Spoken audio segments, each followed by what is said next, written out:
Bagaimana telah kita ketahui bahwasanya setiap makhluk yang bernyawa pasti akan merasakan kematian.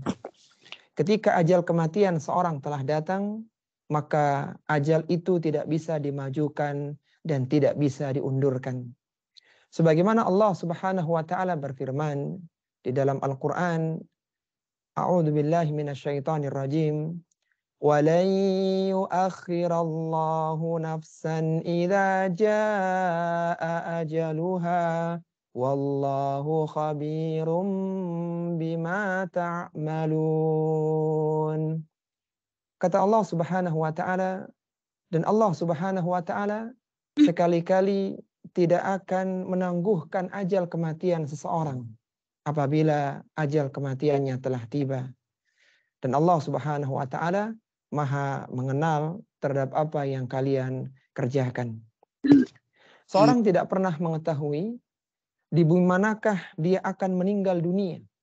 Sebagaimana Allah sebutkan dalam firman-Nya, "Wa ma tadri nafsun bi ayyi ardin tamut. Innallaha alimun khabir." Kata Allah Subhanahu wa taala, tidak ada satu jiwa pun yang tahu di bumi manakah dia akan meninggal dunia. Dan Allah Subhanahu wa taala Maha mengetahui lagi Maha mengenal. Amalan yang menjadi penentu adalah amalan di akhir usia. Apakah itu amalan kebaikan atau amalan yang sebaliknya. Sebagaimana Rasulullah sallallahu alaihi wasallam pernah bersabda, "Innamal a'malu bikhawatimiha." Sesungguhnya amalan yang dijadikan penentu adalah amalan yang di penghujung usia.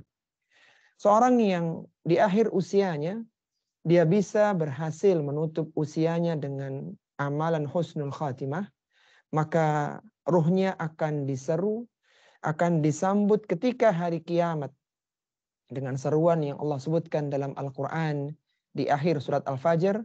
Allah Subhanahu wa taala menyebutkan tentang bagaimana para malaikat menyambut orang-orang yang meninggal dunia dalam kondisi husnul khatimah, dalam meninggal yang baik. Yaitu Allah berfirman, ya ayyatuhan nafsul mutmainnah, irji'i ila rabbiki radiyatan maradiyah, fadkhuli fi ibadi wadkhuli jannati. Wahai jiwa yang tenang, kembalilah kepada Rabbmu dengan hati yang ridha dan diridhoi, dan masuklah ke dalam golongan para hamba-hambaku, dan masuklah engkau ke dalam surgaku. Ikhwati fillah, rahimani wa rahimakumullah. Seorang muslim dan muslimah tidak boleh memvonis bahwa pelaku dosa pasti berujung dengan neraka. Karena bisa jadi dosa dan kemaksiatan yang dilakukan hari ini menjadikan dia melakukan taubatan nasuha di akhir usianya. Dengan taubatan nasuha itu, Allah Subhanahu wa taala menghapuskan semua dosa dan kesalahannya. Sehingga di awal dia melakukan kemaksiatan, tapi di akhir usianya dia melakukan kebaikan. Demikian pula, tidak boleh seorang yang hari ini melakukan amalan-amalan kebaikan langsung divonis bahwasanya dia pasti akan masuk ke dalam surga. Karena kita tidak tahu bagaimana ujung dari usianya. Yang tepat adalah ketika seorang muslim dan muslimah melihat ada seorang yang melakukan amalan kebaikan, maka diharapkan dan didoakan semoga itu menjadikannya dia mendapatkan husnul khatimah, kematian yang baik di akhir usianya. Hal ini sebagaimana disampaikan oleh Al-Hafidz Ibnu Hajar Al-Asqalani rahimahullahu taala dalam kitabnya Fathul Bari. Beliau menyampaikan semua amalan baik dan buruk hanyalah sebagai pertanda, tidak bersifat pasti. Segala urusan akan berujung pada takdir yang telah ditentukan sebelumnya. Sehingga kita tidak boleh memvonis seorang pasti masuk surga, seorang pasti masuk neraka. Kecuali ada dalil yang menyebutkan bahwasanya dia kekal dalam neraka, dia berada di surga, maka kita baru menetapkannya. Apabila tidak ada, maka kita tidak boleh memvonis karena kita tidak tahu bagaimana ujung dari usianya. Ikhwati fillah, rahimani wa rahimakumullah. Ada beberapa tanda seorang yang meninggal dunia dikatakan husnul khatimah. Dia meninggal dalam kondisi meninggal yang baik. Di antara tandanya yang pertama adalah dia mengucapkan syahadat la ilaha illallah.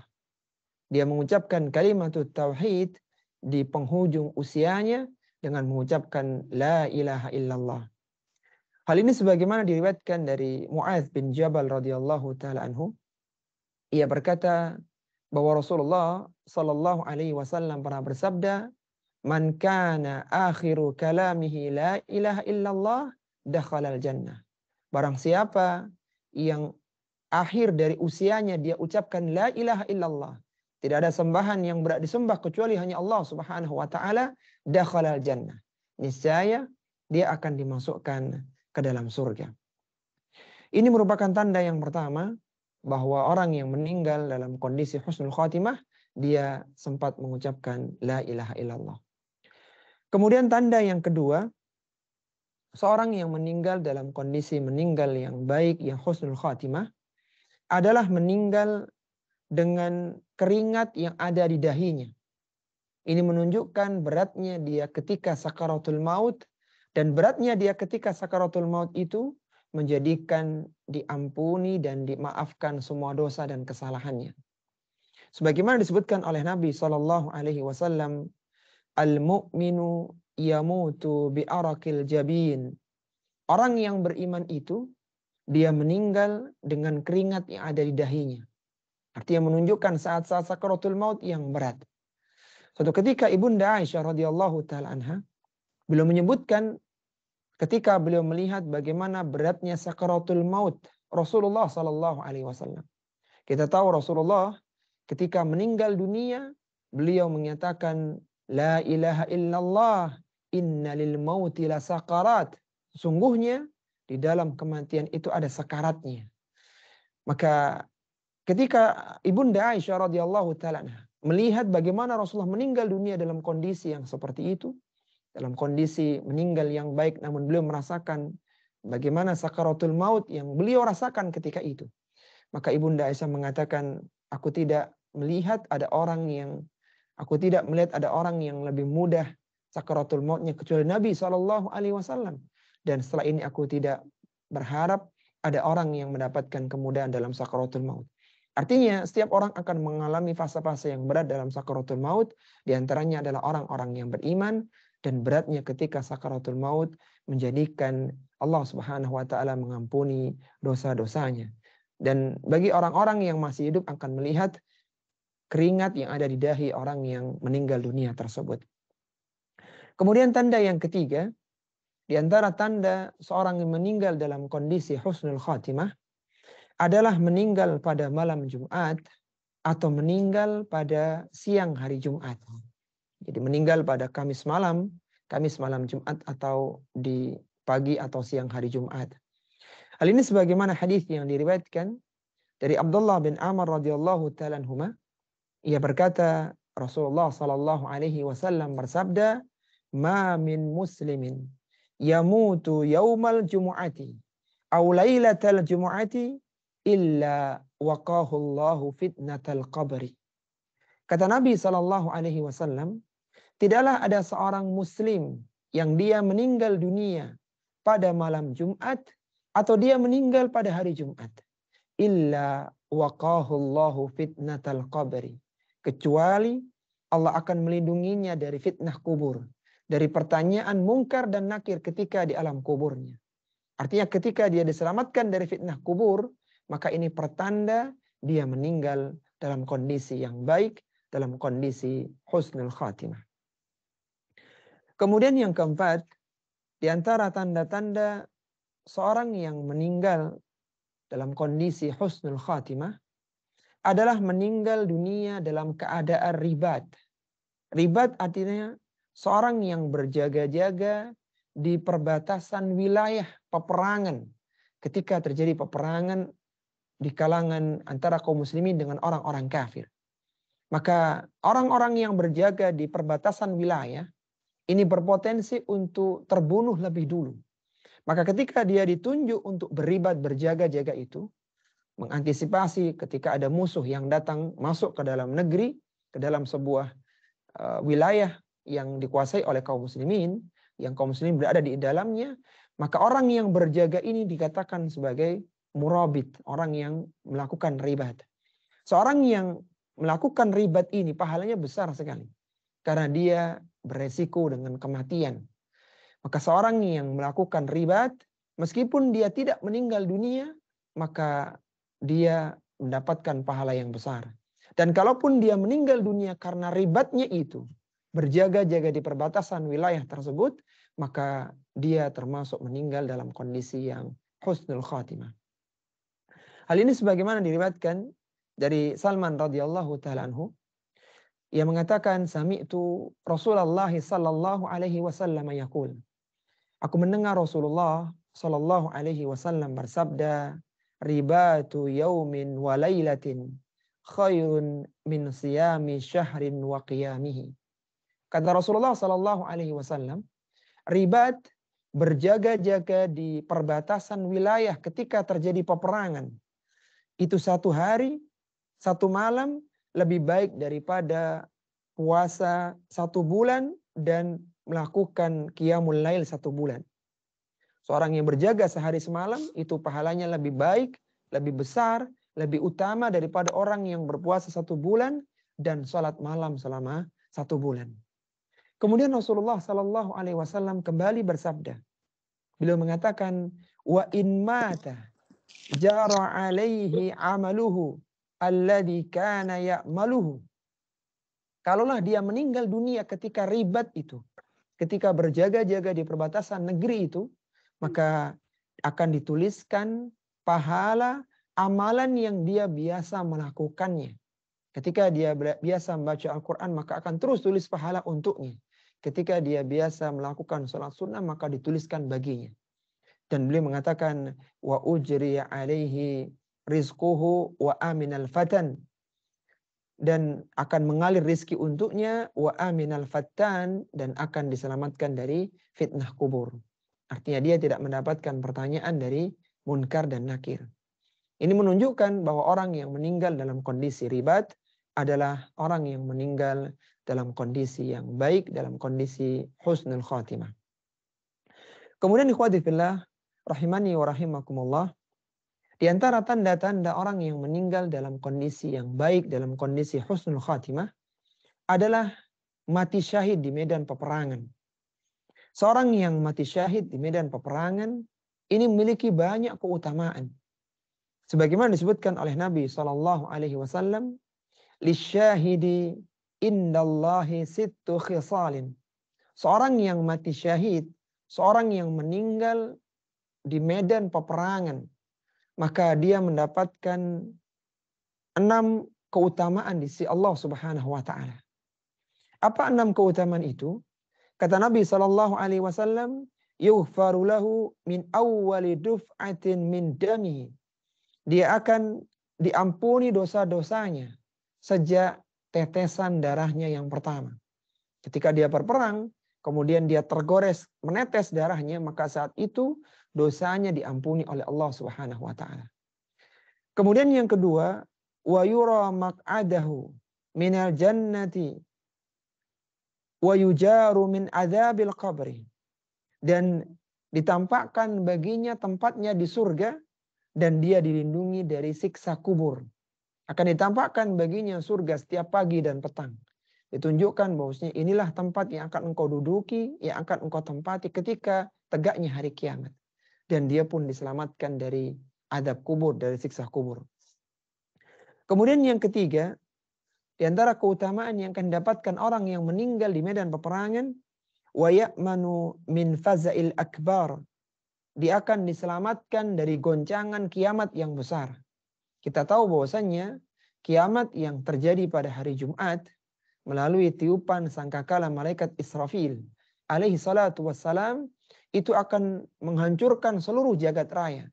Maka ketika ditiupkan sangkakala yang pertama itu, makhluk-makhluk akan terkejut dengan tiupan tersebut.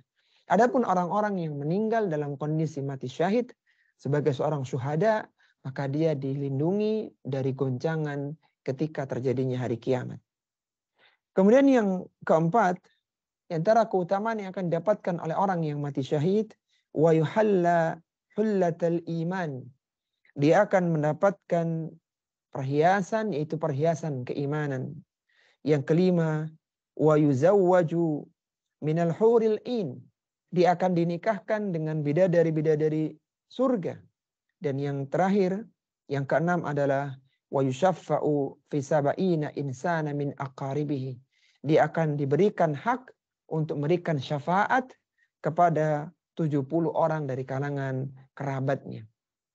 Ini menunjukkan keutamaan yang luar biasa orang yang mati syahid, dan ini menjadi salah satu tanda orang yang mati syahid itu termasuk meninggal yang husnul khatimah. Tapi syahid yang benar sesuai dengan syariat Islam, dia berperang melawan orang-orang kufar dan dibangun perangnya itu sesuai dengan syariat Islam yang mulia. Ada satu hadis dari Nabi SAW yang memperingatkan bahwa orang yang mati syahid dengan keutamaan yang luar biasa tadi, ada satu hal yang tidak bisa dikalahkan dengan amalan mati syahid. Kata Nabi SAW bahwa orang yang mati syahid itu diampuni semua dosanya, maka illad dain, kecuali satu saja, yaitu hutangnya. Artinya orang yang meninggal dunia dalam kondisi syahid, dia mendapatkan 6 keutamaan tadi. Ketika dia punya hutang dengan sama manusia, maka hutangnya tidak bisa dianggap lunas. Dia harus menyelesaikannya. Kalau dia punya harta, maka harta yang ditinggalkan digunakan untuk pelunasan hutangnya terlebih dahulu. Ini menunjukkan bahwasanya keutamaan mati syahid saja tidak bisa mengalahkan hutang, maka hendaknya kaum muslimin dan muslimah tidak bermudah-mudah di dalam masalah hutang. Kemudian ikhwati fillah rahimani wa rahimakumullah, di antara tanda-tanda kematian yang husnul khatimah, kematian yang baik, adalah meninggal dunia karena penyakit ta'un, karena wabah ta'un, tenggelam, karena radang di selaput dada, karena sakit perut, karena terbakar, tertimpa reruntuhan, dan wanita yang meninggal dunia saat melahirkan. Ini semua disebutkan dalam hadis yang diriwayatkan dari Jabir bin Atiq radhiyallahu taala anhu. Rasulullah sallallahu alaihi wasallam bersabda, "Asy-syahadatu sab'un siwal qatli fi sabilillah." Mati syahid itu ada 7 selain meninggal di medan peperangan yang sudah kita sebutkan tadi sebagai syuhada. Ada orang-orang yang mendapatkan pahala syahid meskipun dia tidak meninggal di medan peperangan, dan itu ada 7 golongan yang disebutkan dalam hadis ini. Siapakah mereka? Yang pertama kata Nabi SAW, al-mat'unu syahidun. Orang yang meninggal dunia karena ta'un, karena wabah penyakit yang terjadi di daerahnya, di negerinya, kemudian terjadi kematian yang massal yang besar, dan dia meninggal dunia saat itu, maka kata Nabi syahidun. Dia mendapatkan pahala syahid. Artinya menunjukkan ini kematian yang baik. Kemudian kata Nabi, wal ghariqu syahid. Dan orang yang meninggal dunia karena tenggelam, maka dia mati syahid. Wasahibu dzatil jambi syahid. Orang yang meninggal karena penyakit radang di selaput dadanya, maka ini adalah kematian yang syahid. Wal mabtunu syahid. Orang yang meninggal karena sakit di perutnya, maka dia mati syahid. Wasahibul hariki syahid.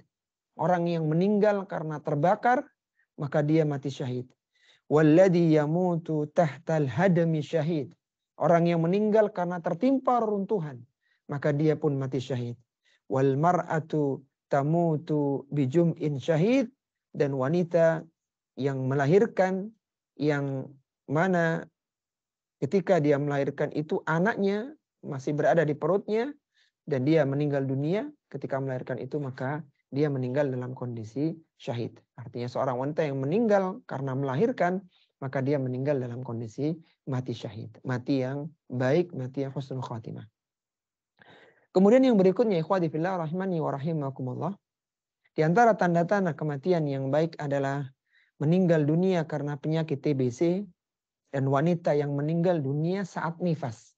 Kalau tadi disebutkan wanita yang meninggal saat melahirkan, maka dia syahid, maka dia meninggal dalam kondisi yang baik. Maka yang poin ketujuh ini, kalau ada wanita yang meninggal dunia di masa nifasnya, yang sekitar 40 hari itu, maka dia pun termasuk mati yang baik, mati yang husnul khatimah. Sebagaimana disebutkan oleh Nabi SAW dalam salah satu hadisnya, beliau menyatakan, al-qatlu fi sabilillahi azza wa jalla syahadah. Seorang yang meninggal dunia terbunuh di jalan Allah Subhanahu wa taala, maka itu adalah mati syahid. Kemudian kata beliau, wat ta'unu syahadah.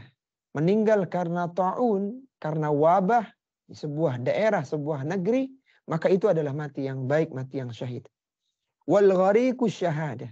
Orang yang meninggal dunia karena tenggelam, dia mati syahid. Wal batnu syahadah. Orang yang meninggal karena penyakit di perutnya, maka dia mati syahid. Wan nufasa'u yajurruha waladuha bisararihi ilal jannah. Dan seorang wanita yang dia meninggal dunia dalam kondisi nifas, maka anaknya akan menarik ibunya tersebut dengan tali pusarnya menuju ke dalam surga. Kemudian kata beliau, wal hariku wasillu. Demikian pula orang yang meninggal dalam kondisi terbakar dan orang yang meninggal dalam kondisi karena terkena penyakit TBC, yaitu penyakit yang menyerang menjangkiti paru-paru. Ini semua menunjukkan bahwa kematian-kematian tersebut adalah kematian yang baik, kematian yang husnul khatimah. Kemudian yang kedelapan, di antara tanda-tanda kematian yang baik adalah terbunuh dalam rangka membela harta, dalam rangka membela keluarga, dalam rangka membela agama, membela jiwa, atau membela haknya yang diambil secara zalim. Dia membela dirinya, hartanya, keluarganya, jiwanya, bahkan haknya yang diambil secara zalim, kemudian dia meninggal dunia, maka dia meninggal dalam kondisi yang husnul khatimah, dalam kondisi yang baik. Sebagaimana Rasulullah SAW pernah bersabda, man kutila duna malihi fahuwa syahid. Barang siapa yang terbunuh dalam rangka membela hartanya, maka dia mati syahid. Wa man kutila duna ahli fahuwa syahid. Barang siapa yang meninggal dunia karena membela keluarganya, maka dia meninggal dalam kondisi syahid. Wa man kutila duna dinihi fahuwa syahid. Barang siapa yang meninggal dunia karena mempertahankan agamanya, maka dia meninggal dalam kondisi syahid. Wa man kutila duna damihi fahuwa syahid. Barang siapa yang meninggal dunia terbunuh karena membela jiwanya, maka dia meninggal dalam kondisi syahid. Di dalam riwayat yang lainnya ada tambahan, man kutila duna madlamatihi fahuwa syahid. Barang siapa yang meninggal dunia karena membela haknya yang diambil secara zalim, maka dia pun meninggal dalam kondisi syahid. Jadi orang-orang yang disebutkan ini, maka mereka meninggal dalam kondisi yang baik, dalam kondisi yang husnul khatimah. Kemudian yang berikutnya, di antara tanda-tanda orang yang meninggal dalam kondisi yang husnul khatimah, yang kesembilan adalah meninggal dalam keadaan beramal salih. Dia meninggal sedang membaca Al-Quran, dia meninggal dunia sedang berpuasa, sedang salat, dan berbagai amalan-amalan kebaikan yang lainnya. Maka ini menunjukkan dia meninggal dalam kondisi husnul khatimah, dalam kondisi yang baik. Sebagaimana diriwayatkan dari sahabat yang mulia Anas bin Malik radhiyallahu ta'ala anhu, ia berkata, Rasulullah sallallahu alaihi wasallam bersabda, "Idza aradallahu bi'abdin khairan ista'malahu." Kata Nabi sallallahu alaihi wasallam, jika Allah Subhanahu wa taala berkehendak kebaikan kepada seorang hamba, maka Allah Subhanahu wa taala akan menggunakannya. Faqila kaifa yasta'miluhu ya Rasulullah. Maka para sahabat bertanya, bagaimana kiranya Allah menggunakan hamba ini wahai Rasulullah? Apa kata Nabi sallallahu alaihi wasallam? Beliau mengatakan, qala yuwaffiquhu li amalin salihin qabla al-mauti. Allah akan berikan taufik kepada dia, Allah akan bimbing dia untuk melakukan amalan salih qabla al-mauti, sebelum dia meninggal dunia. Jadi Allah berikan kemudahan dia untuk melakukan berbagai amalan-amalan kebaikan yang dengan amalan itu kemudian dia meninggal dunia. Maka ini berlaku umum, semua kebaikan yang seorang meninggal di atasnya, maka itu menunjukkan orang ini meninggal dalam kondisi yang husnul khatimah. Kemudian yang terakhir, ikhwati fillah, rahimani wa rahimakumullah, di antara tanda seorang yang mendapatkan kematian yang baik adalah seorang yang mendapatkan pujian manusia ketika dia meninggal dunia. Dan pujian ini diberikan oleh orang yang baik, orang yang solih, yang dia tahu kondisi orang yang meninggal dunia tersebut, dan pujiannya ini spontan, tidak diminta. Jadi orang yang dimaksudkan, orang ini dipuji adalah, yang memuji adalah orang yang salih. Dia tahu kondisi orang yang meninggal dunia tersebut, dan pujiannya diberikan secara spontanitas, bukan karena diminta. Sebagaimana diriwayatkan dari Anas bin Malik radhiyallahu ta'ala anhu, dia berkata, murra 'ala Nabi sallallahu alaihi wasallam bi janazatin. Lewat di hadapan Nabi sallallahu alaihi wasallam sebuah jenazah. Fa'athnau 'alaiha khairan. Maka para sahabat spontan memberikan pujian kepada jenazah tersebut. Ini orang baik, ini orang yang salih. Faqala, maka Nabi sallallahu alaihi wasallam mengatakan, wajabat. Maka dia wajib mendapatkannya. Thumma marra bi ukhra fa'athnau 'alaiha syarran. Kemudian lewatlah jenazah yang lainnya, dan tiba-tiba spontan orang-orang yang berada di sekitar Nabi ini mengatakan bahwa orang ini adalah orang yang buruk, orang ini adalah orang yang tidak baik. Spontan mereka memberikan seperti itu. Faqala, maka Nabi SAW bersabda, wajabat. Maka dia wajib mendapatkannya. Faqila, maka ditanyakan kepada Nabi SAW, ya Rasulullah, qulta lihada wajabat wa lihada wajabat. Engkau tadi mengatakan, wahai Rasulullah, untuk orang ini wajib mendapatkan, untuk orang ini wajib mendapatkannya. Maka apa kata Nabi SAW? Qala syahadatul qaumil mu'minuna syuhada'ullahu fil ardi. Syuhada'ullahi fil ardi. Kata Nabi SAW, persaksian orang-orang mukmin, persaksian orang-orang yang beriman, orang-orang yang salih, bagi orang yang beriman yang lainnya, merupakan persaksian Allah Subhanahu wa taala di bumi. Artinya ketika seorang bersaksi ini orang baik, dan itu diberikan secara spontanitas, dan dia paham dengan kondisi orang yang dipersaksikan, maka ini menunjukkan orang yang meninggal ini adalah orang yang memang orang yang baik, yang meninggal dalam kondisi husnul khatimah. Sebelum kita lanjutkan tentang bagaimana kiat-kiat untuk mendapatkan husnul khatimah, mungkin kita bisa murajaah 10 tanda-tanda orang yang meninggal dalam kondisi yang baik, dalam kondisi yang husnul khatimah. Tafadhal, silakan, mungkin bisa dibaca. Murajaah 10 tanda orang yang meninggal dalam kondisi meninggal yang baik, dalam kondisi husnul khatimah. Apa tadi tanda yang pertama?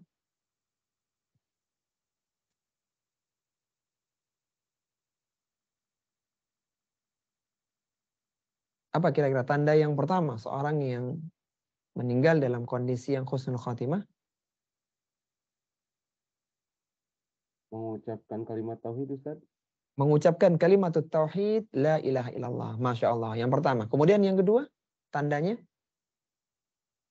Ada keringat di dahi, Ustaz. Ada keringat di dahinya. Ini menunjukkan dia meninggal dalam kondisi berat, dan itu menjadikan Allah mengampuni dosa dan kesalahannya. Luar biasa. Yang ketiga? Meninggal pada hari Jumat. Meninggal pada hari Jumat atau malam Jumatnya. Jadi hari Kamis malam juga termasuk. Iya, meninggal dalam kondisi yang baik. Masya Allah. Taib. Kemudian yang keempat? Meninggal dalam keadaan ribat. Meninggal dalam keadaan ribat. Artinya berjaga-jaga di wilayah perbatasan peperangan. Masya Allah, luar biasa. Yang kelima?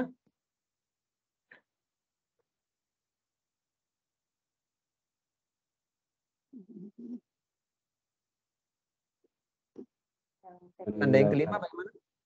Karena tertimpa reruntuhan, sakit taun. Ya, Yang kelima dulu mati syahid ya di medan peperangan ya, sebagai seorang syuhada. Taib, itu yang kelima. Kemudian yang keenam? Yang keenam apa? Meninggal dunia karena penyakit taun, karena wabah, kemudian tenggelam, ya karena radang di selaput dada, sakit perut, terbakar, tertimpa reruntuhan, dan wanita yang meninggal ketika melahirkan. Iya, taib, Masya Allah. Yang ketujuh, siapa yang bisa menyebutkan tanda seorang yang meninggal dalam kondisi husnul khatimah? Meninggal karena penyakit TBC, Ustaz. Meninggal karena penyakit TBC, Masya Allah. Dan meninggal saat nifas ya, bagi wanita. Luar biasa. Yang kedelapan, di antara tanda-tanda husnul khatimah? Terbunuh dalam rangka membela harta, Ustaz. Iya, terbunuh dalam rangka membela hartanya, membela keluarganya, membela agama, membela jiwanya, dan membela haknya yang diambil secara zalim. Yang kesembilan, di antara tanda husnul khatimah? Gimana yang kesembilan?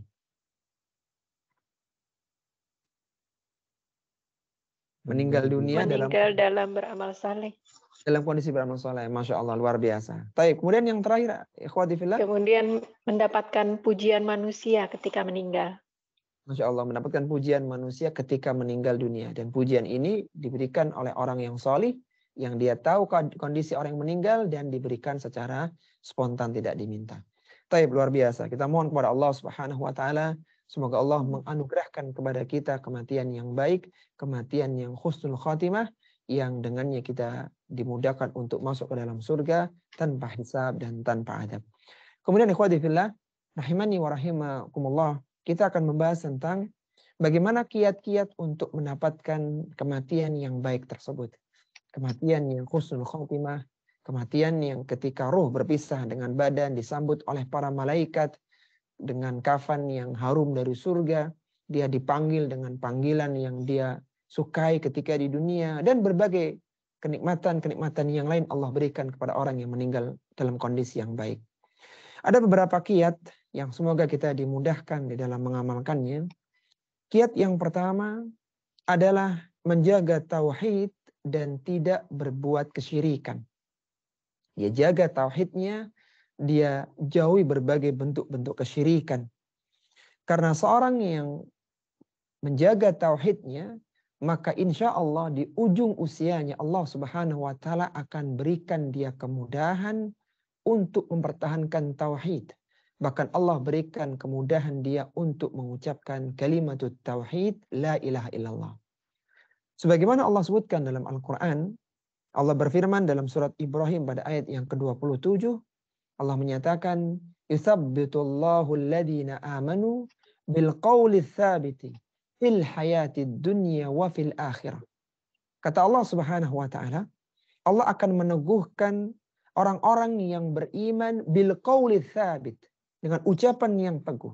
Kata Abdullah bin Umar radhiyallahu ta'ala anhuma, yang dimaksud dengan al-qawlu tsabit dalam ayat yang mulia ini adalah kalimat la ilaha illallah.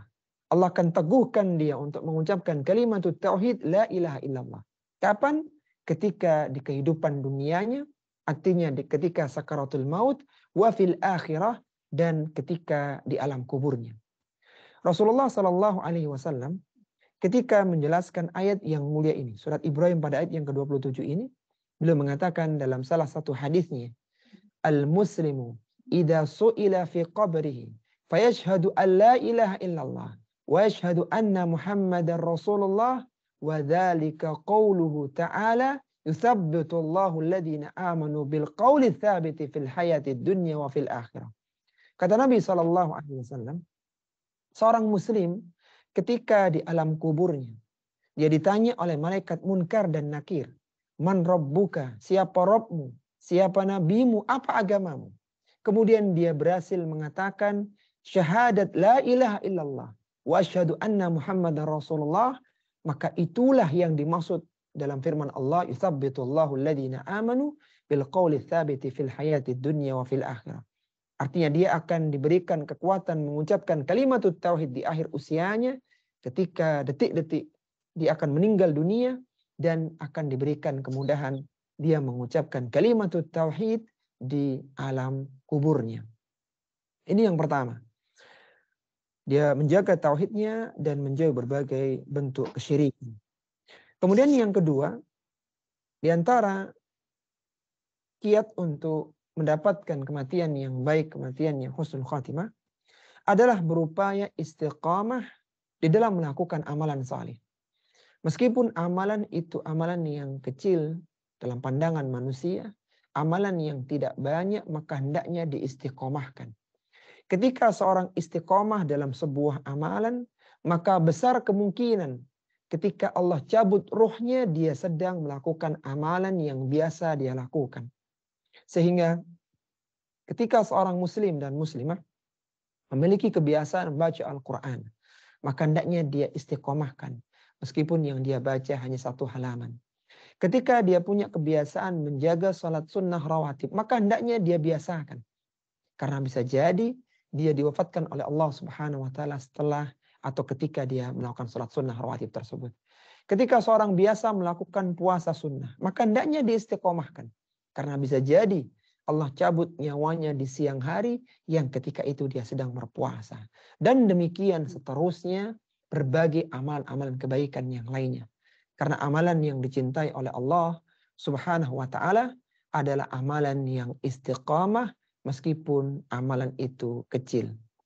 Sebagaimana disebutkan oleh Rasulullah sallallahu alaihi wasallam, "I'lamu anna ahabbal amali ilallahi adwamuha wa in qalla."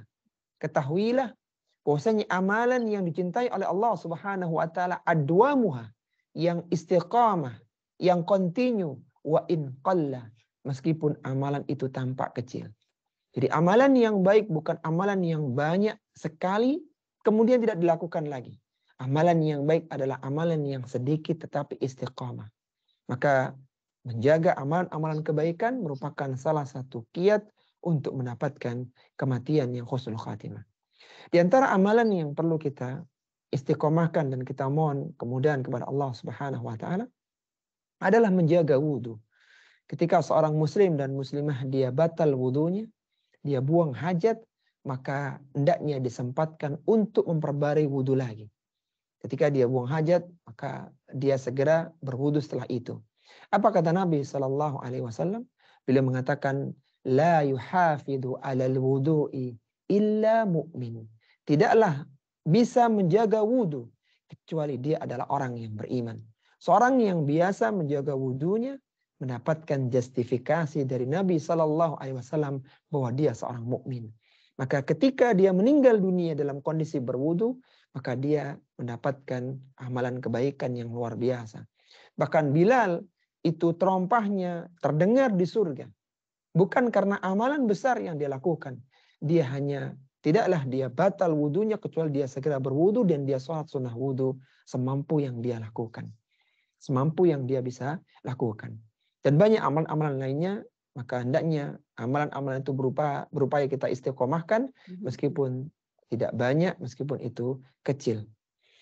Kemudian yang ketiga, ikhwati fillah, rahimani wa rahimakumullah, di antara kiat untuk mendapatkan husnul khatimah adalah bertaubat dan berupaya untuk memperbaiki diri.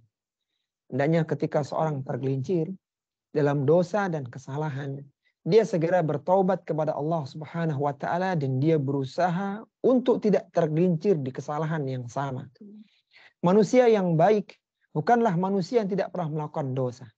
Manusia yang baik adalah ketika dia tergelincir dalam dosa dan kesalahan, dia segera bangkit memohon ampunan kepada Rabb semesta alam.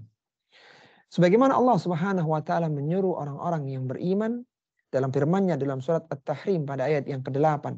Allah berfirman, "Ya ayyuhalladzina amanu tubu ilallahi taubatan nasuha." Wahai orang-orang yang beriman, bertaubatlah kalian kepada Allah Subhanahu wa taala dengan taubatan nasuha, dengan taubat yang sebenar-benarnya. Asa rabbukum ayyukaffira ankum sayyi'atikum. Mudah-mudahan dengan taubat yang kalian lakukan itu menjadikan Allah Subhanahu wa taala mengampuni dosa-dosa dan kesalahan kalian, wa yudkhilkum wa yudkhilakum jannatin tajri min tahtihal anhar, dan memasukkan kalian semua ke dalam surga yang mengalir sungai-sungai di bawahnya. Ada bisikan syaitan ya kepada pelaku kemaksiatan yang patut kita waspadai, karena seorang tidak bisa lepas dari dosa dan kesalahan. Ada bisikan yang patut kita waspadai. Ketika seorang tergelincir dalam dosa, maka syaitan akan membisikkan yang pertama, kenapa engkau terburu-buru bertaubat?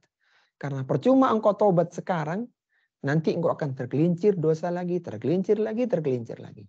Sebaiknya taubat itu nanti ketika engkau sudah tidak berhajat dengan dosa lagi. Ini bisikan yang pertama. Jadi seorang akhirnya menunda taubat, ya tunda taubat, dia tidak bertobat. Kenapa? Karena dia berpikir apa gunanya bertobat sekarang? Karena dia nanti akan melakukan dosa yang sama lagi. Ini yang pertama. Kemudian nanti ketika dia menunda taubat sampai dia banyak melakukan dosa dan kesalahan, terutama kesalahan yang sama, maka setan akan bisikan-bisikan yang kedua. Sekarang tidak ada gunanya engkau bertobat, karena dosamu sudah terlanjur banyak. Sekalian lakukan dosa itu dan kau tidak perlu bertaubat. Sehingga dia pun akhirnya tidak bisa keluar dari kubangan dosa. Wal'iyatubillah. Bagaimana langkah yang tepat? Ketika seorang muslim dan muslimah tergelincir dalam dosa dan kesalahan, maka dia segera memohon ampunan kepada Allah Subhanahu wa taala. Seandainya setelah taubatnya itu dia melakukan dosa dan kesalahan yang sama, maka dia kembali bertobat kepada Allah Subhanahu wa taala dengan berikhtiar untuk tidak tergelincir di kesalahan yang sama. Hal-hal yang mendorong dia melakukan dosa maka dijauhkan, dihilangkan. Seandainya dia tergelincir lagi, maka dia bangkit lagi. Dia mohon ampunan kepada Allah Subhanahu wa taala. Dan demikian seterusnya. Jangan menunda taubat, karena ketika taubat ditunda maka menjadikan seorang berat untuk bangkit untuk bertobat kepada Allah Subhanahu wa taala. Wal'iyatubillah. Jadi bertaubat dan berusaha memperbaiki diri agar kesalahan yang sama tidak terulang kembali. Kemudian yang keempat, ikhwati fillah, rahimani wa rahimakumullah, adalah memperbanyak doa kepada Allah Subhanahu wa taala. Karena seorang tidak tahu apa yang menjadi penghujung usianya. Apakah itu kebaikan ataukah sebaliknya. Hendaknya dia senantiasa mohon kepada Allah Subhanahu wa taala dengan doa-doa yang ma'thur yang disebutkan dalam Al-Qur'an dan hadis Nabi sallallahu alaihi wasallam tentang diteguhkan di atas iman, diteguhkan di dalam ketaatan agar dia mendapatkan kematian yang baik. Di antara doanya yang bisa kita baca adalah doa Rabbana la tuzigh qulubana ba'da idh hadaitana wa hab lana min ladunka rahmah innaka antal wahhab. Yang artinya, wahai Rabb kami, janganlah engkau jadikan hati kami condong kepada kesesatan. Ba'da idh hadaitana, setelah engkau berikan petunjuk kepada kami. Maka karuniakanlah kepada kami rahmat dari sisimu ya Allah, karena sungguhnya engkau adalah zat yang maha pemberi karunia. Atau juga kita bisa membaca doa, ya muqallibal qulub, tsabbit qalbi ala dinik, Allahumma musarrifal qulub, sarrif qalbi ala ta'atik. Wahai zat yang membolak-bolakan hati, maka balikkan, tetapkan hati dalam agamamu. Wahai zat yang memalingkan hati, maka palingkan hati ini dalam ketaatan kepadamu. Dan doa-doa yang lainnya yang bisa kita baca, yang hendaknya kita baca di waktu-waktu yang mustajab, ketika di sepertiga malam yang terakhir, ketika tasyahud akhir sebelum salam, antara adzan dan iqamah, dan waktu-waktu yang mustajab yang lainnya. Tapi sebelum kita bacakan yang kelima, kiat yang kelima, mungkin kita murajaah dulu kiat-kiat untuk mendapatkan husnul khatimah, yang semoga kita diberikan kemudahan untuk bisa mengamalkan kiat-kiat tersebut. Apa tadi kiat yang pertama ikhwati fillah untuk mendapatkan husnul khatimah?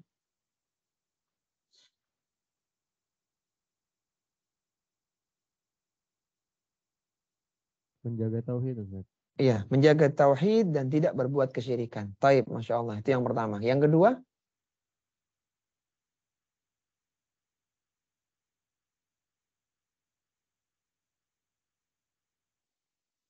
Berupaya istiqomah Ustadz pada amalan saleh.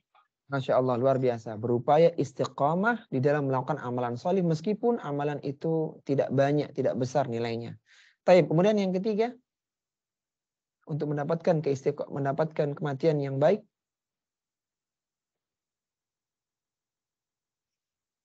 Bertaubat, Ustaz. Banyak-banyak berdoa, Ustaz. Banyak berdoa kepada Allah Subhanahu wa taala, Masya Allah. Kemudian yang sebelumnya ya, ada juga itu bertaubat dan berusaha memperbaiki diri. Baik, kemudian yang terakhir, ikhwati fillah rahimani wa rahimakumullah, di antara amalan yang bisa kita lakukan untuk mendapatkan keistiqomahan atau kematian yang baik ya, maka berprasangka baik kepada Allah Subhanahu wa taala. Hendaknya seorang muslim dan muslimah senantiasa berprasangka baik kepada Allah Subhanahu wa taala, terutama ketika dia mendapatkan kondisi sakaratul maut. Karena kematian itu ada dua. Ada kematian yang fajaah, yang mendadak ya, tidak tanda-tanda kemudian seorang meninggal dunia. Ada kematian ada tanda-tandanya. Misalnya dia sakit ya, dia koma, dia pingsan kemudian sadar dan semisalnya. Dalam kondisi-kondisi yang kedua ini, artinya dia sempat mengalami tanda-tanda bahwa dia akan meninggal dunia, saat dia tidak bisa lagi melakukan berbagai amalan-amalan kebaikan. Dia tidak bisa melakukan berbagai banyak amalan kebaikan seperti sebelum kondisi tersebut, maka ada amalan besar yang patut dia lakukan, yaitu berhusnudzon, berprasangka baik kepada Allah Subhanahu wa taala. Bagaimana bentuk prasangka baiknya? Prasangka baik adalah dia berprasangka bahwasanya Allah Subhanahu wa taala akan menerima amalan kebaikannya dan mengampuni dosa-dosanya. Allah akan memberikan kepada dia kematian yang baik dan dihindarkan dari kematian yang buruk. Allah itu cinta kepada dia, Allah akan menerima rohnya. Dan demikian seterusnya. Jadi ketika dalam kondisi itu dia tidak boleh merasa bahwa dosaku terlalu banyak, aku tidak akan diampuni oleh Allah. Tidak boleh seperti ini. Tapi dia harus berhusnudzon bahwa sebanyak apapun dosa yang pernah dilakukan, Allah lebih besar ampunannya untuk dirinya. Dibangun husnudzon kepada Allah Subhanahu wa taala, terutama bagi orang-orang yang mengalami detik-detik sakaratul maut. Sebagaimana Nabi SAW pernah bersabda, la yamutanna ahadukum illa wa huwa yuhsinu billahi dhanna. Janganlah seorang di antara kalian meninggal dunia kecuali dia telah berbaik sangka kepada Allah Subhanahu wa taala. Detik-detik terakhir sebelum dia meninggal dunia, hendaknya ditata hatinya untuk berbaik sangka kepada Allah Subhanahu wa taala. Ini ikhwati fillah rahimani wa rahimakumullah sebagai muqaddimah, sebagai pembukaan di kajian kita pada kesempatan kali ini. Apabila ada hal yang ingin didiskusikan, dipersilahkan. Wassallallahu ala nabiyyina Muhammadin wa ala alihi wa sahbihi wasallam.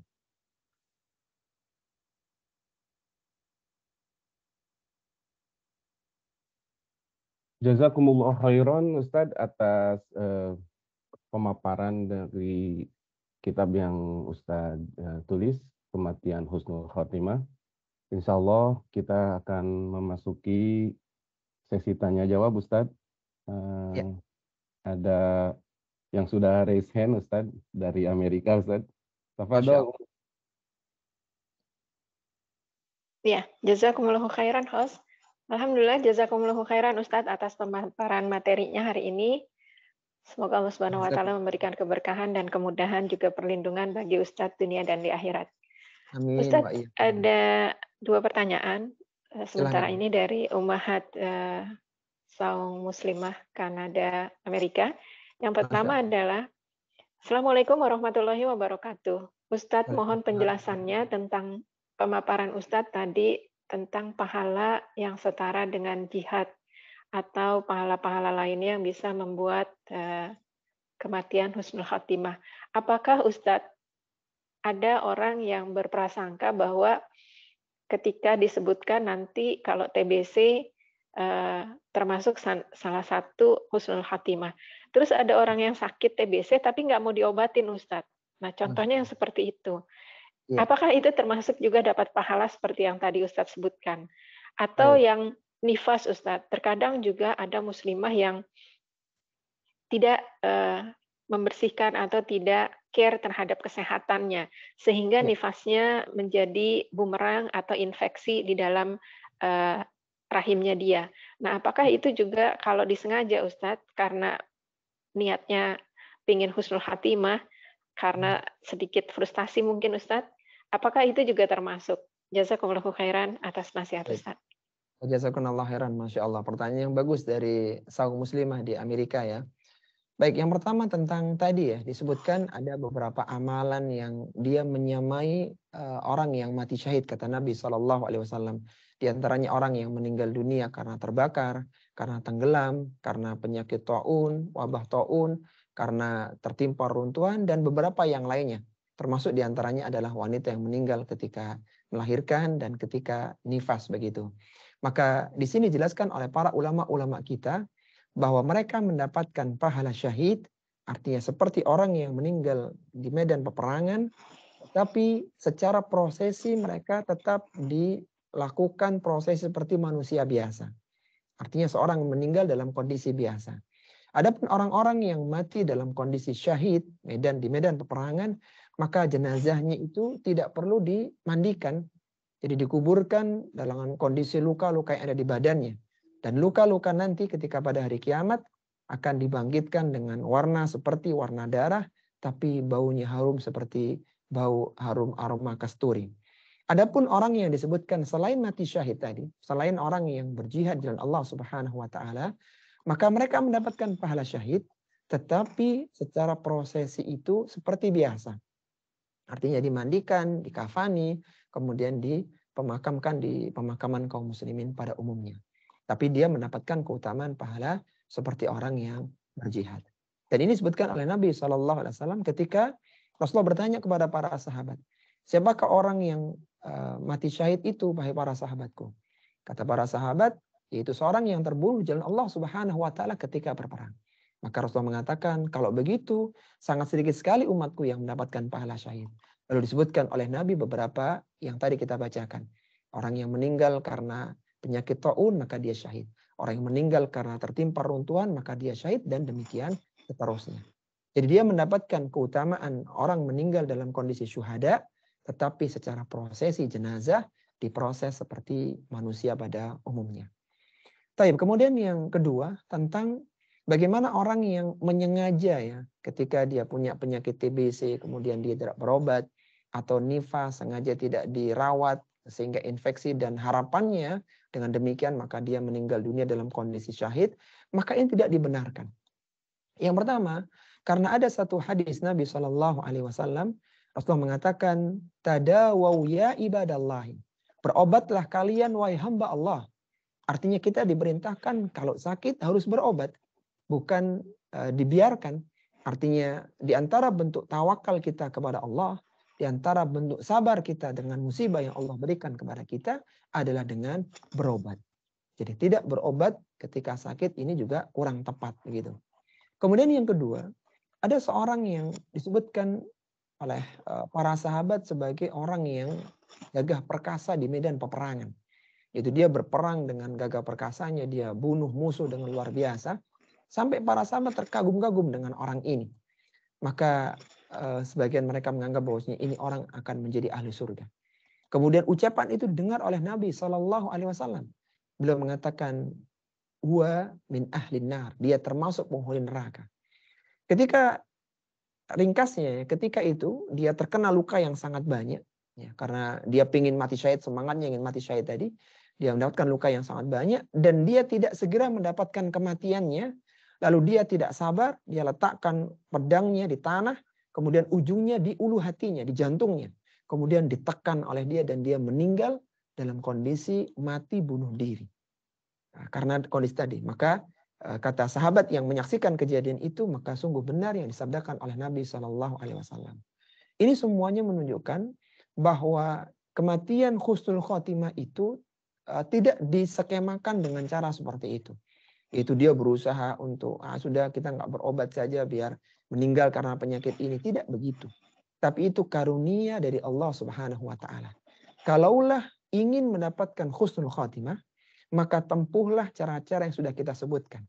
Jaga tauhid, kemudian hindari kesyirikan, lakukan amal-amalan secara istiqomah. Sehingga meskipun sembuh dari penyakit TBC-nya, maka Allah akan berikan karunia meninggal dalam kondisi membaca Al-Quran misalnya. Allah akan berikan karunia dia meninggal dalam kondisi sedang sholat. Dan banyak cara yang lain. Sehingga tidak abai dengan penyakit, tetapi dia berobat dan dia tetap berharap bahwa dia diberikan kematian yang baik. Jadi tidak perlu skemakan atau direncanakan sedemikian rupa, karena kematian yang baik itu adalah karunia dari Allah Subhanahu wa taala, dan Allah bisa dengan mudah memberikan kematian yang baik kepada seseorang. Di antaranya ya, sebagaimana hadis yang masyhur, hadis qudsi yang masyhur tentang seorang yang membunuh 99 orang, kemudian dia bunuh satu orang ahli ibadah rahib yang mengatakan bahwa tidak ada tobat untuk dirimu. Dia genapkan 100 orang itu.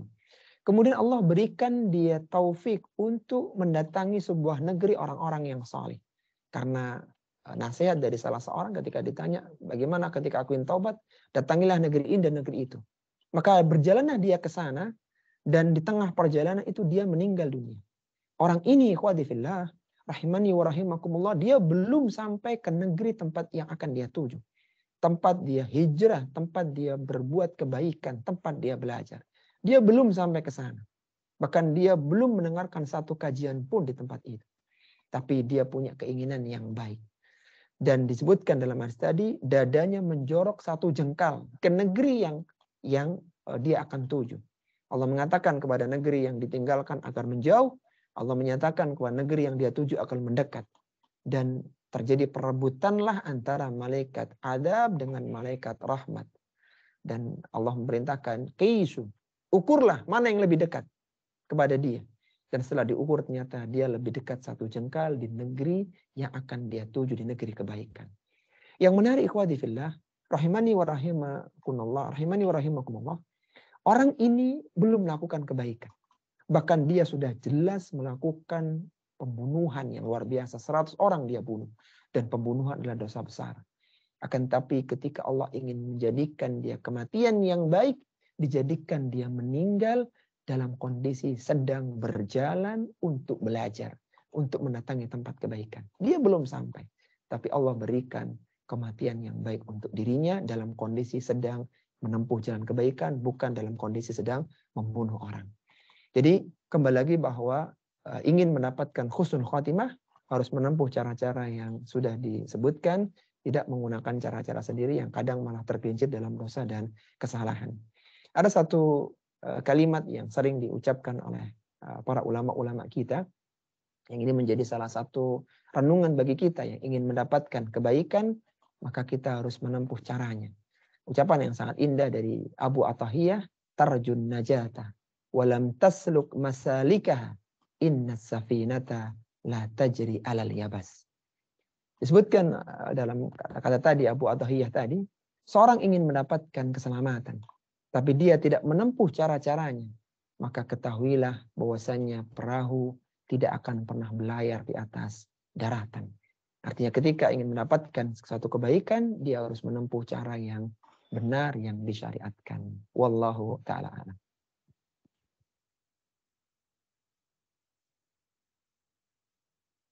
Jazakumullah khairan Ustaz atas jawabannya yang betul-betul mencerahkan kita semua insyaallah. Umu, pertanyaan sudah ya habis ya? Satu lagi. Hah? Tadi pertanyaan pertama, ini pertanyaan keduanya. Tafadhal. Iya. Iya, Ustadz. Assalamualaikum warahmatullahi wabarakatuh. Ustadz, jazakumullah khairan atas penjelasannya.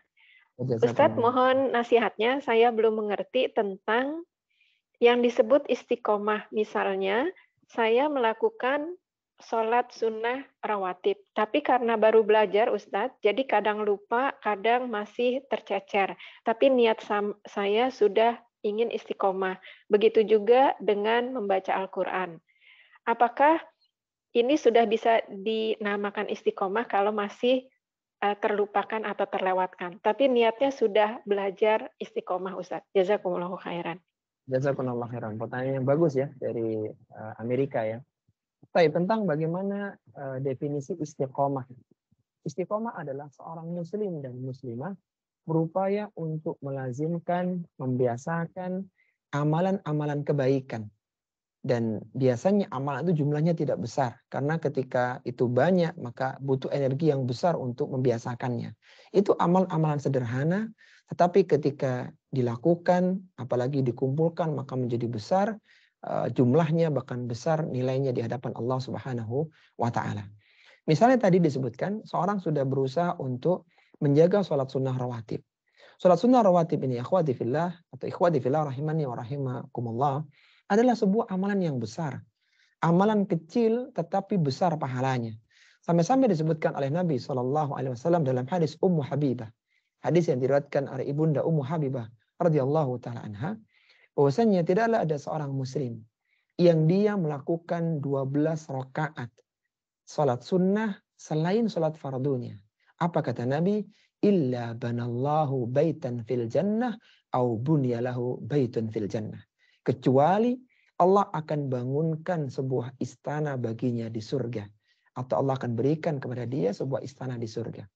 Kalaulah ada orang pada zaman sekarang ya, barang siapa yang melakukan ini selama 12 kali saja, maka dia akan mendapatkan satu rumah di tempat tinggalnya. Ya, ukuran kecil misalnya, ukuran 64, 32, maka dia cukup melakukan 12 kali, Ana yakin orang akan berebut. Itu rumah di surga. Itu rumah di dunia. Bagaimana kiranya rumah di surga? Yang disebutkan oleh Allah Subhanahu wa Ta'ala dalam surat Al-Insan tentang gambaran rumah-rumah para penghuni surga. Allah sebutkan dalam surat Al-Insan, wa idza ra'aita thamma ra'aita na'iman wa mulkan kabira. Seandainya engkau melihat di kondisi yang ada di surga itu, maka niscaya engkau akan melihat di sana penuh dengan kenikmatan wa mulkan kabira, dan istana-istana yang kabir, yang besar sekali. Jadi nggak ada di sana rumah yang kecil. Rumah sana itu besar-besar. Bahkan disebutkan oleh Nabi SAW dalam hadis Abu Hurairah. Hadis yang sangat panjang. Hadis yang menjelaskan tentang orang yang terakhir keluar dari neraka, sekaligus orang yang terakhir masuk ke dalam surga. Dijelaskan oleh Nabi SAW itu bahwasanya orang ini diminta oleh Allah untuk berangan-angan. Berangan-anganlah engkau. Maka dia sudah menyampaikan semua yang diberikan, yang diangan-angankan, sampai dia kehabisan inspirasi untuk berangan-angan. Maka Allah menyebutkan bagaimana kalau begini, bagaimana kalau begitu. Sampai dia habis tidak punya inspirasi lagi, maka Allah mengatakan bagimu adalah dunia dan 10 kali lipatnya. Kata Abu Hurairah, ini adalah orang yang terakhir masuk ke dalam surga. Orang yang terakhir keluar dari neraka dan orang terakhir masuk ke dalam surga. Mendapatkan 10 kali lipat dunia. Maka bagaimana orang yang tingkatannya di atas orang ini. Sehingga rumah di surga itu besar sekali. Dan istana yang sangat besar sekali. Dan itu bisa didapatkan ketika seorang muslim dan muslimah membiasakan sholat sunnah rawatib yang 12 rakaat itu. Kemudian amalan yang lainnya. Banyak sekali, misalnya membaca Al-Quran. Baca Al-Quran kata Nabi SAW, la aqulu alif lamin harfun, walakin alifu harfun, walamu harfun, wamimu harfun. Aku tidak mengatakan alif lam mim satu huruf, tapi alif satu huruf, lam satu huruf, mim satu huruf. Dan satu huruf ini akan dilipat gandakan kebaikannya sampai 10 kali kebaikan. Siapa Utsman bin Affan radhiyallahu ta'ala anhu? Radhiyallahu ta'ala anhu. Utsman bin Affan adalah seorang khulafaur rasyidin yang terbunuh ketika sedang membaca Al-Quranul Karim di tahun 35 Hijriah itu. Utsman bin Affan pernah mengatakan, "Lau taharat qulubuna ma syabi'at min kalamillah." Seandainya hati kita jernih, niscaya kita tidak akan pernah puas membaca kalamullah. Tahukah kita siapa Utsman bin Affan yang mengatakan ucapan ini? Utsman bin Affan, kata Imam Nawawi, adalah seorang yang di bulan Ramadan itu hatam membaca Al-Quran dengan 4 kali hatamannya. Bukan 4 juz, 4 kali hataman. Jadi dia baca 30 juz dengan 4 kali hatamannya satu hari. Bagaimana kalau dia puasa selama 30 hari. Jadi sangat banyak keutamaan baca Al-Quran Al-Karim. Sampai-sampai menjadikan Utsman bin Affan ketika dibunuh pun sedang asik membaca Al-Quran Al-Karim yang mulia. Dan banyak lagi yang lainnya. Maka amalan dikatakan istiqomah ketika dia berusaha untuk dilazimkan. Seandainya ada 1-2 hari yang dia terlewatkan, maka tidak mengapa karena ini amalan sunnah. Dan memang seperti inilah amalan sunnah. Tidak harus dia dilakukan secara terus-menerus. Tapi dia berusaha untuk besok semoga tidak tertinggal lagi sholat duha. Semoga besok bisa sedekah lagi. Semoga besok bisa baca Quran lagi. Dan demikian seterusnya. Sehingga hampir-hampir tidak ada waktu kecuali hanya 1-2 kali dia tertinggal dari berbagai amalan-amalan kebaikan. Ada satu trik ikhwati fillah rahimani wa rahimakumullah agar kita istiqamah dalam melakukan amalan kebaikan. Triknya adalah tidaklah kita mendapatkan satu keilmuan kecuali kita berusaha untuk melakukannya. Misalnya kita hari ini mendapatkan tentang keutamaan, misalnya keutamaan sholat sunnah misalnya. Maka besok aku harus berusaha melakukan sholat sunnah rawatib. Kalau hari ini kita mendapatkan tentang fadilah orang yang bersedekah, maka besok hari aku akan berusaha untuk sedekah meskipun hanya 1.000 rupiah. Dan demikian seterusnya. Karena inilah yang dilakukan oleh para salaf dulu. Apa kata Abdullah bin Umar? Abdullah bin Umar ketika mendapatkan hadis tentang wasiat, maka beliau mengatakan tidaklah terlewat 2 malam kecuali wasiat telah berada di bawah kepalaku. Dia tulis hadis tentang wasiatnya dia, kemudian diletakkan di bawah kepalanya sebagaimana pesan Nabi SAW yang mulia. Apa kata Imam Ahmad ibnu Hanbal? Imam Ahmad ibnu Hanbal ketika mendapatkan hadis tentang Rasulullah itu berbekam dan membayar upah bekamnya dengan 2 dinar, maka sebelum terbenam matahari, ketika mendapatkan hadis itu, maka Imam Ahmad ibnu Hanbal mencari tukang bekam untuk membekam dia dan dibayar dengan 2 dinar. Seperti yang disebutkan dalam hadis Nabi Sallallahu Alaihi Wasallam yang mulia. Jadi begitu mendapatkan, berusaha diamalkan. Dapat lagi, diamalkan lagi. Sampai kapan? Sampai kematian mendatangi kita. Wallahu ta'ala. Ya, silakan yang lainnya. Jazakumullah khairan Ustadz atas jawaban pertanyaannya. Nampaknya masih ada satu pertanyaan dari Umu Yuniarti. Tafadhol. Ya, assalamualaikum warahmatullahi wabarakatuh, Pak Ustadz. Waalaikumsalam warahmatullahi wabarakatuh. Silakan Bu. Saya izin meneruskan pertanyaan Umu Amar tadi. Saya mau bertanya Pak Ustadz, kalau kita dalam hidup ini ya Pak Ustadz, kan orang itu beramal kebaikan, beramal baiknya sudah baik, sholatnya sudah baik, tetapi kadang-kadang orang itu suka ada rasa dendam kepada orang itu. Misalnya dia tuh orang itu tetangganya misalnya punya hutang, hutangnya kita sudah menagihnya tidak membayar-bayar. Ternyata orang itu ada merasa penyesalan gitu Pak Ustadz. Seperti saya pernah kejadian seperti itu juga Pak Ustadz. Jadi saya pernah mendatangi ke orang yang mempunyai hutang. Jadi orang itu malah marah ke kita itu Pak Ustadz. Jadi dendam itu Pak Ustadz. Jadi kalau kita misalnya kita WA atau kita telepon, dia tidak mau mengangkat dan kalau itu tidak mengakui bahwa dia tidak punya utang. Nah itu saya kejadiannya sering Pak Ustadz. Itu gimana ya Pak Ustadz? Kalau menemukan seperti itu. Baik, Masya Allah, luar biasa pertanyaannya ya dari Bu Yuniarti ya. Ya. Di Amerika ya, Masya Allah. Di Bandung Pak Ustadz. Dari mana Bu? Dari Bandung Pak Ustadz. Oh dari Bandung, Masya Allah. Siap Bu Yuniarti. Baik, Masya Allah, pertanyaan sangat bagus dari Bu Yuniarti di Bandung ya. Tentang bagaimana ketika seorang muslimah ini ada rasa dendam ya, ada rasa nggak nyaman ya kepada orang lain karena memang dia diperlakukan dengan cara yang tidak baik ya. Taib, yang pertama, ikhwati fillah rahimani wa rahimakumullah. Semoga satu ayat dalam Al-Qur'anul Karim ini menjadikan kita mudah untuk melupakan kesalahan orang lainnya. Allah Subhanahu wa taala berfirman dalam surat Asy-Syura, "Faman afa wa aslaha fa ajruhu 'ala Allah." Barang siapa yang memberikan maaf dan dia melakukan islah, fa ajruhu 'ala Allah, maka pahalanya itu langsung dari si Allah Subhanahu wa taala. Jadi ketika kita maafkan ya orang-orang yang mendolimi kita, yang berbuat dolim, kesalahan kepada kita, maka pahalanya sangat besar sekali. Bahkan suatu ketika Rasulullah pernah menyebutkan di hadapan para sahabatnya, wahai para sahabatku, sebentar lagi akan datang seorang laki-laki min ahlil jannah.